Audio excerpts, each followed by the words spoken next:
Hi, this is Jason from Horrific Nightmares. Welcome back to another Wild Eye Wednesday. Now, today we're going to be talking about the Bloody Ape. But before I get into my review, I just wanted to take the time to say that Wild Eye is an awesome company. Now, they didn't send me this one, this was from my personal collection, but they just have an awesome company. They are definitely where it's at with independent horror.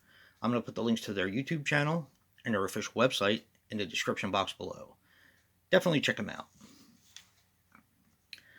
The Bloody Ape is a 1997 film which runs approximately 77 minutes and is written and directed by Keith J. Crocker.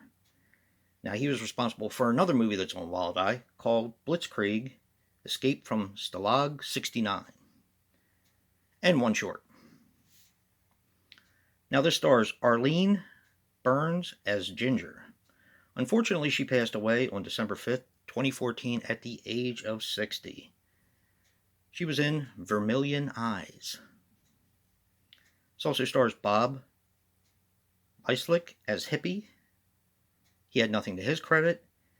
And Christina Zuber Crocker as a lady who gets a car stolen by the ape.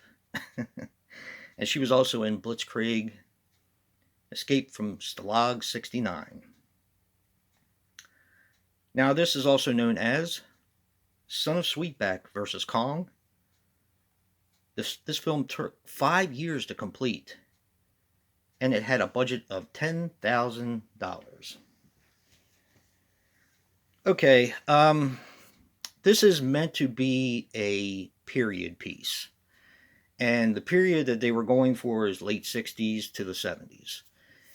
So I'm going to give a brief synopsis, and I'm going to tell you what I thought of the film. This is actually shot on 8mm, and it's perfect for this format because it looks like an exploitation / grindhouse sort of production.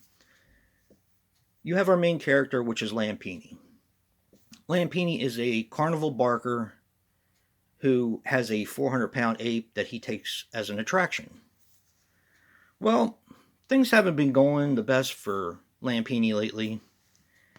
He has problems with his car and has to deal with a very racist mechanic. His girlfriend leaves him. Things are just not going well. He's not making the right enough money, and it's just, things just aren't going well for Lampini.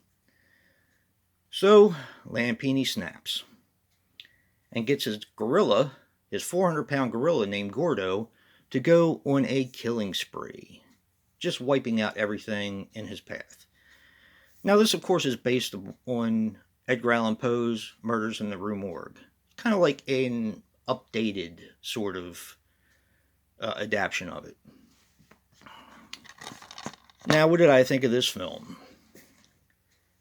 This film is hysterical. It's funny. It's very creatively done. Like, it actually feels like the late 60s and 70s as far as a lot of the automobiles, the hairstyles, the racial depictions of other ethnicities. If you are offended, and I'm going to say this now, if you're part of the cancel culture, don't watch this movie. It's just going to piss you off. And it'll just give you something else to cry about. So I'm warning you now. Don't watch this film. This film was done for a very, very certain reason. It was done to be a period piece of the late 60s, early 70s, in the style of exploitation and grindhouse. So try and keep that in mind, because you just have too many criers in this world now. This is a piece of art. And that's what I consider it. Even though it's super low budget, it's, not an Oscar-worthy film, it's still a piece of art. And I myself would rather not have my art castrated. So, like I said, keep that in mind. I'll put a little disclaimer for all of you people that are the criers of the world now. Always wanted to use this. Anyway, like I said, I had a lot of fun with this. you can tell that the people who are making it were having a ball because it's a relatively short film. And at the very end of the film, you get a bunch of bloopers where they're just having a good time. One of the other things, of course, this has a lot of gratuitous nudity, and they got the women who were taking their tops off and bottoms and everything else from local strip clubs, and apparently paid them a sum of $100 to do nudity for the film. There is also an ape rape, which is absolutely hysterical. Has to be seen to be believed. But being in 1997, you have these awesome set pieces, like some of it takes place in a video store, which was absolutely so cool. Some of it takes place at a carnival, which is another one of my favorite sort of areas in film itself. And I just think they did a great job with it. It's not to be taken seriously. It's just to sit back and have a good time and watch it's a throwback to a different generation. So try and keep that in mind when you watch it. I had a good time with it. This isn't going to be for everyone. Even the people who don't cry and complain about every little thing, they're not going to like the whole low budget vibe and the real gritty shot on video sort of style. So keep that in mind also. But this is a lot of fun. This has now been re-released with a different cover for Wild Eye's Raw and Extreme line.